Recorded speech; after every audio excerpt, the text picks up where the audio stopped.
근데 이 한남이라는 단어가 여자들이 사치스러운 거 좋아하고 명품 밝히고 그쵸. 한남충 뭐. 근데 제가 얼마 전에 그 오픈 채팅방에서 레깅스 입은 아줌마들 구경하라 너무 기분이 나쁜 거예요. 대상은 그 사람이지만 욕을 보는 건 그 사람한테까지 알려졌을 때 모욕죄가 성립돼야 네네. 돼요.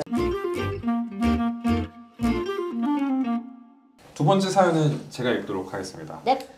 안녕하세요. 제가 최근에 고민이 하나 생겼는데요. 고등학교 때부터 친한 친구들 4명 단톡방이 있는데 그 중에 한 명이 먼저 취업하더니 전이랑 많이 달라졌어요. 회사 대리님이 괴롭혀서 욕하는 건 이해할 수 있어도 고추가 작을 것 같다거나 밥일 못해서 와이프한테 버림받을 것 같다거나 한남이란 단어를 쓰기도 하고 제가 넌지시 너 우리 단톡방 어디 가서 들키면 안 된다 그런 말 하지 말라 했는데 당연히 안 들킨다 너네니까 말하지 라면서 넘어가더라고요.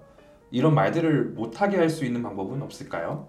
근데 이 한남이라는 단어가 어떻게 시작된 거예요? 뭐 된장녀 이런 것처럼 여자들이 사치스러운 거 좋아하고 명품 밝히고 이런 여자의 캐릭터가 생기니까 이제 그거에 대응할 만한 남자의 캐릭터.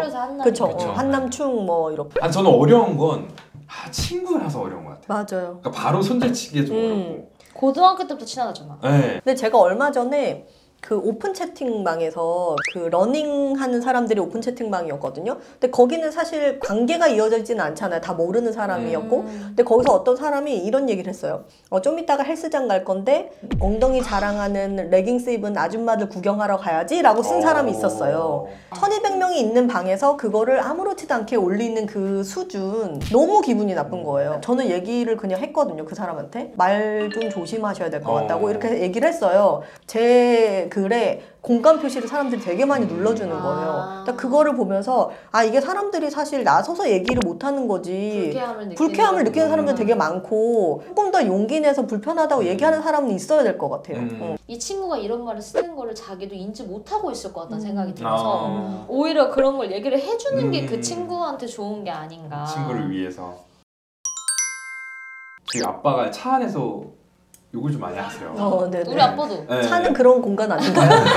저 상대방 차한테 하는 얘기지만 듣는 건 저란 말이에요. 맞아, 그쵸. 맞아. 여기 단톡방도 대상은 그 사람이지만 욕을 보는 건 이 멤버들이거든요. 그쵸. 저는 이건 당연히 피해를 보는 거 맞다. 그럼 약간 어렵다. 번외로 최근 5년 정도에 국공립대학교 내 단톡방이나 SNS에 성희롱이 총 16건 정도 이슈가 있었는데 그 중에 가해자 징계는 딱 6건이었대요. 맞아요. 나머지는 그냥 정말 경고하거나 그냥 그 정도로만 하고 넘어갔었다라고 이야기를 하거든요.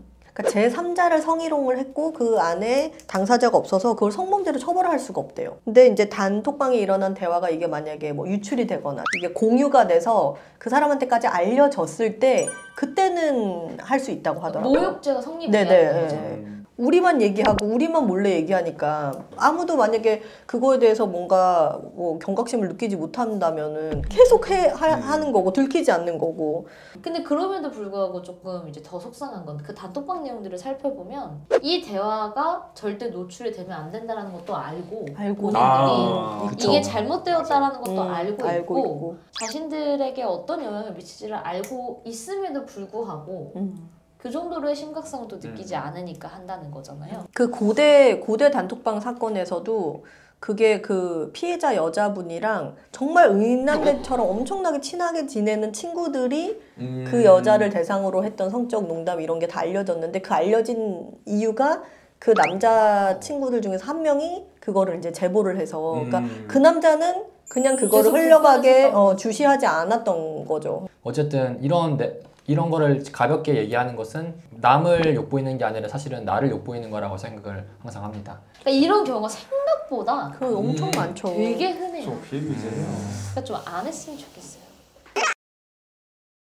결국은 본인들도 알 거예요. 이 행동이 떳떳하지 않다라는 건 다 알고 있을 거고 그러니까 남들한테 이렇게 비춰지지 않으려고 하는 거. 한편으로는 이 분도 너희니까 말하지라고 하시는 것도 이분도 조금 인지할 수도 있고 그래서 중요한 거는 혹시 목소리 낼 수 있는 분이 이 사연자 분도 친구분한테 혹시 너가 이러한 언어를 쓰고 있다라는 걸 좀 인지도 시켜주시고 좀 같이 있는 단톡방에서 좀 보기 어렵다라는 얘기를 좀 해주시면서 브레이크를 잡아주는 역할을 해주셔도 충분하지 않을까. 그러면 그러한 사람들이 모이면 사회가 그나마 조금 밝게 바뀌지 않을까라는 생각이 좀 들어서 좀 이렇게 정리드리도록 하겠습니다. 앞으로 더 궁금한 거 있으시면 앞에 더보기란에 보이는 링크로 보내주시면 저희가 같이 고민 상담 나눠보도록 하겠습니다. 오늘의 영상은 여기까지 하도록 하고요. 그러면 저희는 또 다음 영상에서 꼭 제발 찾아와 주세요. 또 만나요, 여러분. 제발. 안녕. 제발.